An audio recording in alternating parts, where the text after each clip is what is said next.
Bonjour, bienvenue dans l'atelier librairie, le livre voyageur animé par Fabienne Rock et moi-même, Bruno Lalonde. Nous sommes à Montréal le 22 janvier 2019 et je suis présentement dans l'atelier de mon épouse Fabienne Rock. Eh bien, on est confortable dans cet atelier-là et j'aime bien le son, l'écho. Et aujourd'hui, je vous parle d'un livre écrit par deux hommes qui ne sont pas des scientifiques, mais qui sont des vulgarisateurs. Donc, de vulgarisateur à néophyte, ça se tient. Et c'est ceci, la chute de l'Empire humain.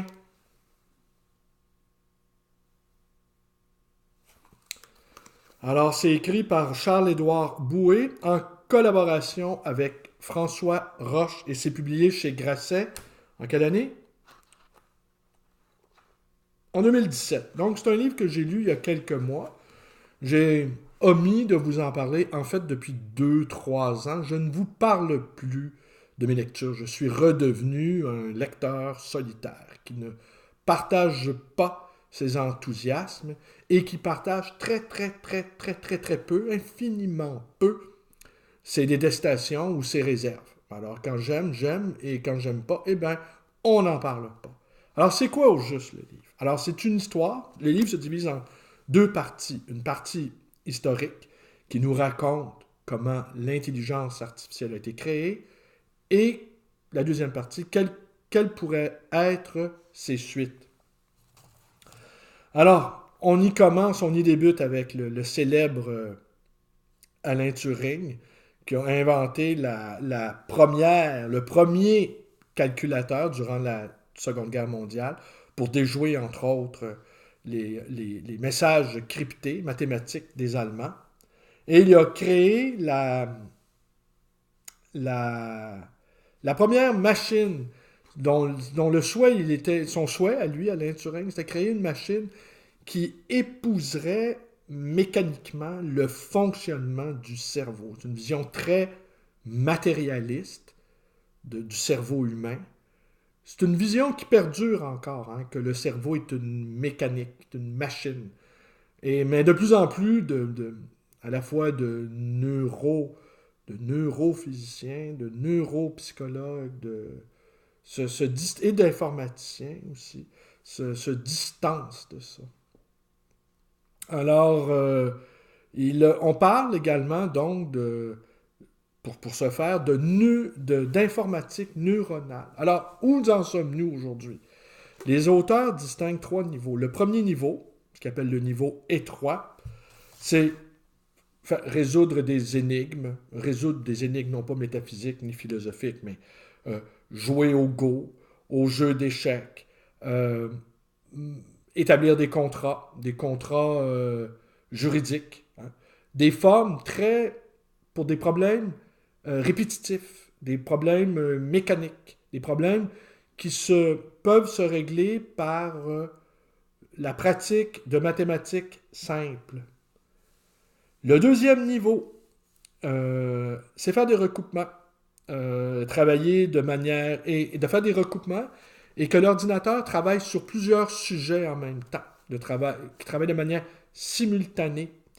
On en a un exemple avec la reconnaissance faciale qui est de plus en plus en vogue, reconnaissance faciale qui va être de plus en plus attachée au parcours je dirais, crypto-biologique de la personne. On va pouvoir voir, on s'approche du moment où on va pouvoir, par une simple reconnaissance faciale, avoir toutes les données concernant son état de santé passé et actuel, et sans doute aussi d'être capable d'évaluer les risques les risques liés à cette personne-là, les risques de la santé liés à cette personne-là. Et enfin, le troisième niveau, le premier niveau, on l'a atteint. Le deuxième, c'est coup-ci, coup-ça. Et le troisième, et lui, est reporté sur une très, très longue... est reporté à une très, très longue période. Alors, c'est appréhender le monde dans sa globalité.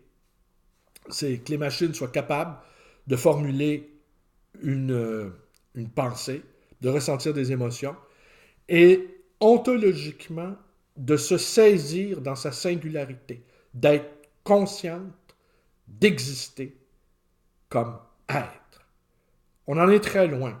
Mais, par contre, Stanley Kubrick, dans son célèbre film 2001, L'Odyssée de l'espace, HAL 9000, le personnage, le robot en fait, eh bien lui finit par non seulement prendre le contrôle de l'appareil spatial, mais également, tout à coup, soudainement, il a accès à cette singularité-là. On retrouve ces thèmes-là aussi dans d'autres ouvrages, dans Matrix. Alors oui, mais enfin, là, je brûle les étapes. Ça, c'est pour la première partie de l'ouvrage. Bon. Et la deuxième partie, eh bien, on s'approche du transhumanisme, c'est-à-dire que les machines, on est capable de déverser la mémoire, la singularité d'un être humain dans des machines. C'est le thème du film que vous connaissez bien, de Matrix. C'est également le thème du livre de science-fiction de Michel Houellebecq, La possibilité d'une île, qui est un assez bon livre qui raconte, oui, je sais, j'ai dit beaucoup de mal de sérotonine, mais c'est une autre histoire. Non, je pourrais faire une vidéo où je vous dirais il y a des éléments positifs dans la sérotonine, mais ce qui m'a, je ne reviendrai pas là-dessus, n'ayez crainte, c'est que ce sera le seul livre dont on va parler en 2019. Hein? Ce livre-là va ramasser tout le marché des livres et il y a plein d'auteurs extrêmement talentueux qui vont publier des livres en 2019 et qui vont simplement passer sous le radar. Le marché aura été remporté. Pour moi, c'est une sorte de... C'est comme les oiseaux qui disparaissent. C'est comme un phénomène d'anthropocène littéraire, j'aurais envie de dire. Hein? Raréfication des matières premières, raréfication du temps de lecture. Mais ça va être... Je vais revenir sur le temps de lecture. Je vais revenir sur la nécessité, en fait, d'une certaine manière, de se protéger des machines. Alors, et c'est aussi le thème de ce que nous annoncent les auteurs, c'est que d'après eux, cette singularité aura lieu, ils ont fixé une date, 2038, c'est assez proche de nous, dans 19 ans, et que là, tout à coup, eh bien voilà, les machines vont avoir pris le contrôle totalement. Ils imaginent un scénario où il y a une Ève qui, loin de combattre les hommes, tente de les amener à un autre niveau de conscience. Et mais cette prise de pouvoir-là des machines, comme on l'a vu dans Matrix, hein, où finalement les êtres humains ne servent que de piles énergétiques, eh bien, en 2040, il y a le Parti pirate qui, lui, va commencer à lutter contre l'influence des machines. C'est également le thème de Artificial Intelligence de Steven Spielberg, qui, étonnamment, est sorti sur nos écrans en 2001. Hein? Ce n'est pas une coïncidence, mais c'est un petit clin d'œil à HAL 9000 et à son célèbre, et au célèbre 2001, l'Odyssée de l'espace. Alors, les thèmes de la science-fiction, c'est des thèmes récurrents. On peut imaginer que les machines, vu l'état actuel, c'est ça qui est inquiétant, c'est parce que d'un côté, on est vraiment enfoncé, on est vraiment très avancé dans cette vision du monde-là, et il n'y a pas de possibilité de retour en arrière. Alors, c'est un drôle de phénomène. Moi-même, mon appart, par exemple, hein, parce que on ne peut pas ne pas être émerveillé par la technologie qui nous entoure. Hein. La magie, elle est là maintenant. C'est qu'un type comme moi, derrière son écran, peut s'adresser quasiment... j'ai 50 auditeurs, mais virtuellement, je peux en avoir des milliers, sinon des millions, et même la Terre entière. Hein. Si j'étais le seul dernier locuteur, le seul dernier parlant humain, on serait bien obligé de m'écouter. Alors, il y aurait tous les appareils de traduction simultanés. Alors, je serais... Et je me faisais la réflexion aussi parce que si être, c'est être perçu, peut-être beaucoup d'entre nous rêvons d'être le grand autre. C'est-à-dire, j'oserais quasiment dire Dieu. Être, c'est perçu, mais si tout le monde, si c'est une multitude, si c'est la multitude qui est perçue, finalement, eh bien, il n'y a plus personne qui voit rien. Il n'y a plus personne qui existe.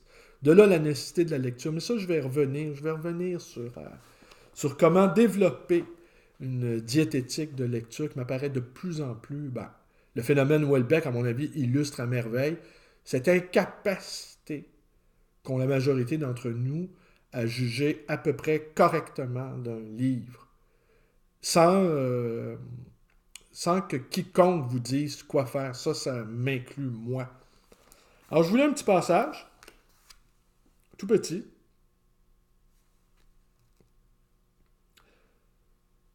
Une nouvelle forme, là on est dans la prospection. Hein? Une nouvelle forme de résistance apparue bientôt avec le label conçu et produit par l'homme. Là on est en 2040 à peu près. Apposé sur un certain nombre de produits, le plus souvent dans le domaine du luxe, mais aussi sur des livres, des films de cinéma et de télévision, des œuvres d'art, leur conférant ainsi une sorte de statut spécial, un peu comme le label bio sur les produits agricoles.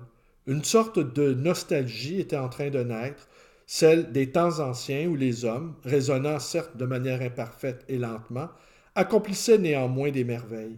Certains de leurs rêves improbables finissaient par se réaliser, même au prix de tâtonnements successifs, en mobilisant leur capacité à imaginer ce qui n'existait pas.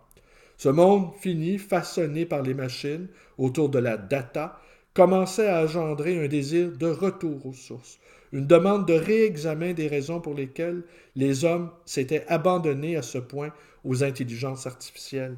Certes, ces interrogations étaient encore le fait d'une minorité formée, de ceux qui, justement, ne faisaient pas partie intégrante du monde des machines, mais évoluaient aux marges, des professeurs à la retraite, des écrivains, des philosophes, dont les savoirs avaient été pillés par les machines sans que l'on sache très bien l'usage qu'elles en faisaient.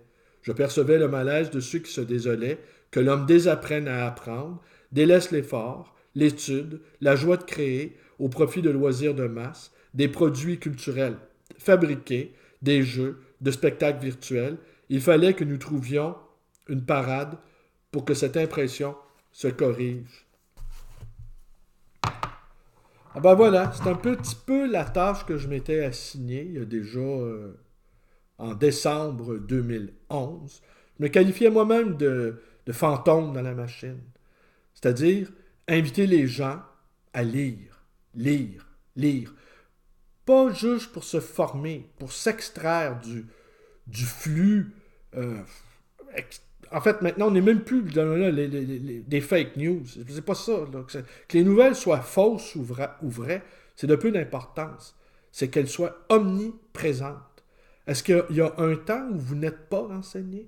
Est-ce qu'il y a un temps où vous n'êtes pas sollicité pour avoir une opinion qui, sitôt émise, va être jetée au rebut ou sitôt dite, va se vider de son contenu?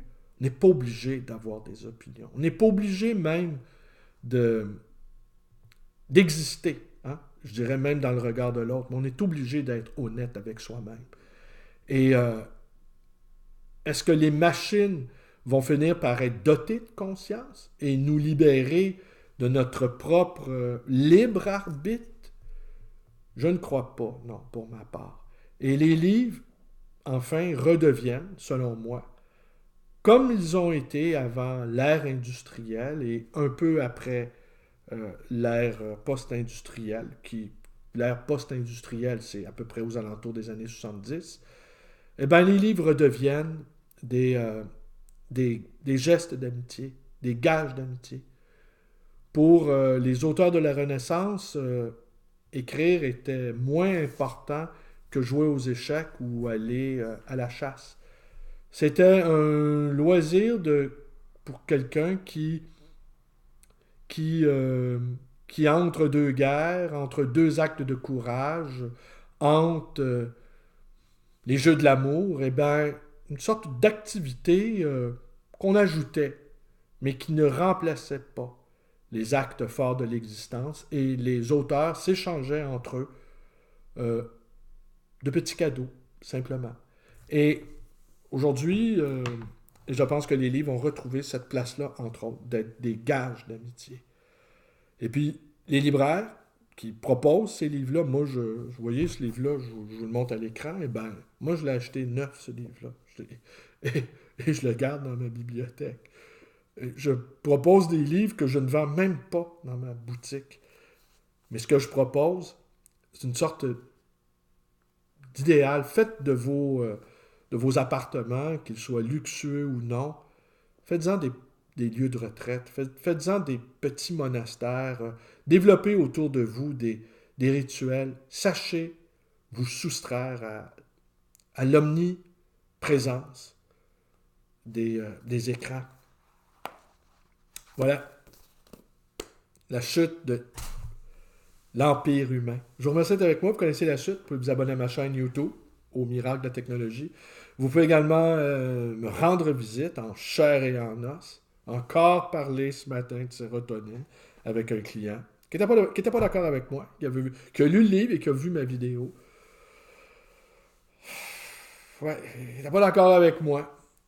Euh, Évidemment, c'est pas grave qu'on n'est pas d'accord avec moi. Même moi, bien souvent, en y réfléchissant par à coup, je suis pas toujours d'accord avec moi.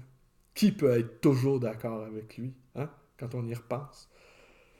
Et voilà. Donc, l'atelier librairie, le livre voyageur dans le quartier Villeray à Montréal. 514-736-0999. Et vous pouvez aller voir nos pages Facebook respectives à Fabienne Rock et moi, Bruno Lalonde. Merci et bonne journée à tous.